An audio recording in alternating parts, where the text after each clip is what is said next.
Welcome back to this weekend's edition of This Week in Agribusiness. Over the past week, it has been FFA week, and I wanted to check in with one of my favorite FFA alums, a past national officer, past Indiana president of the FFA, a very popular motivational speaker, Scott McCain, also an author, I might add, of 6 or 7 books. Scott, it's good to see you. Guys, Max, it is so great to see you. We have, I remember you doing an interview with me many years ago as a national FFA officer. And so good grief. That's one of the best things about not only FFA, but agribusiness is the great friendships that stand the test of time. So thank you for having me today. Well, it didn't take you long to point out to the audience that I'm older than you. Thank you. Sure appreciate that. That's great, Scott. I think you were in high school when you were doing that, weren't you? Yeah. Now, I should point out you're the pride of Crothersville, Indiana, and at one time there was Armstrong Street. Am I correct that they changed the name of that street to Scott McCain Street? Oh my gosh! Am I right?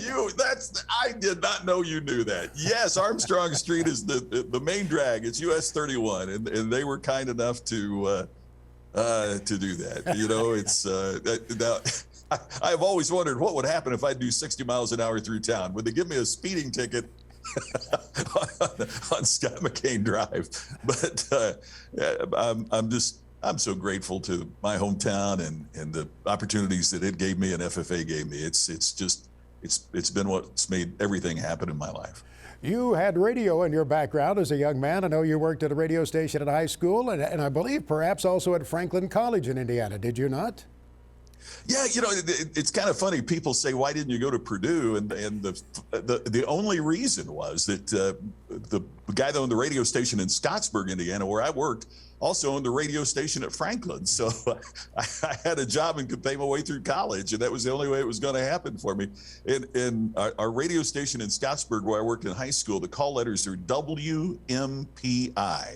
So Max, we were literally Wimpy Radio. Looking back on your career and how FFA prepared you, and to see how FFA has evolved over the years, it must be satisfying to you to see how that organization is so poised to help other young people in this day and age. You hit the nail on the head, Max. It's just incredible. I think what FFA has done could be a model for many corporate organizations in terms of being able to respect the past and being able to hold to the values and the traditions of the past while moving towards increasing relevance every single day. FFA has just done an extraordinary job of what they are doing in terms of making certain that the program is impactful for the young people of today. And I was thinking back, I was one of the first that benefited from that, because I grew up on a small farm, but our farming operation wasn't enough that I could have attained the American degree simply on my production agriculture background. And so my work at the radio station doing farm broadcasting is what enabled me to get the American degree that in turn enabled me to run for national office. So I'm just totally a product of the progress and the relevance of FFA. It impacted my life back then, just as it's impacting hundreds of thousands of lives every single day. I remember when you were state FFA president in Indiana, I was standing at the radio station in Princeton, Indiana, with a friend of mine, Steve Gibson, and we were listening to a tape of you. The FFA organization had distributed tapes around the state, and he put up that tape and he said, "Listen to this guy." And you stood out from the crowd back then as well. You share a message often with businessmen and women around the world about taking care of the customer, and you really have a great way of pointing that out, and it's so appropriate throughout all of life, is it not, or whatever your vocation is?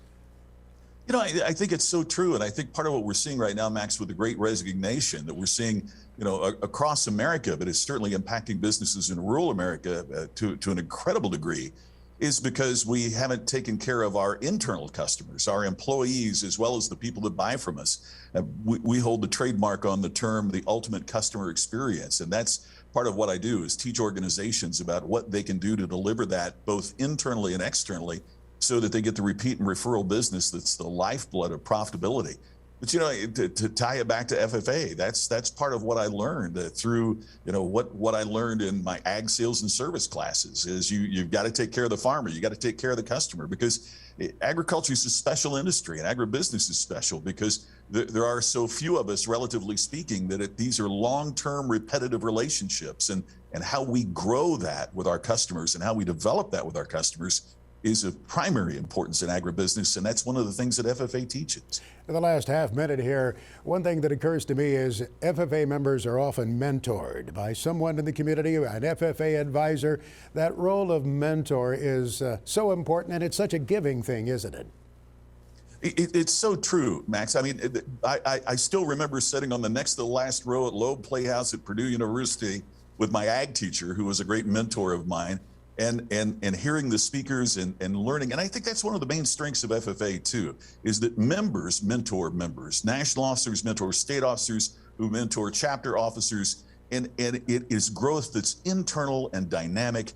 And it's just such a great model, not only for young people, but for all of agribusiness. What a pleasure to have you on the broadcast, sir. We're going to do this again sometime. We need more. I would look forward to that, Max. It's great to see you again. Thank you for having me, and happy National FFA Week. I can't wait to drive through your hometown in Indiana down Armstrong Street. Get that straight? Yes. Take care of yourself, Which is what Scott. most people still call it. Thank goodness. Travel safely, sir. See you soon, Max. Thank you. Scott McCain, former National Secretary of the FFA, here at the end of FFA Week.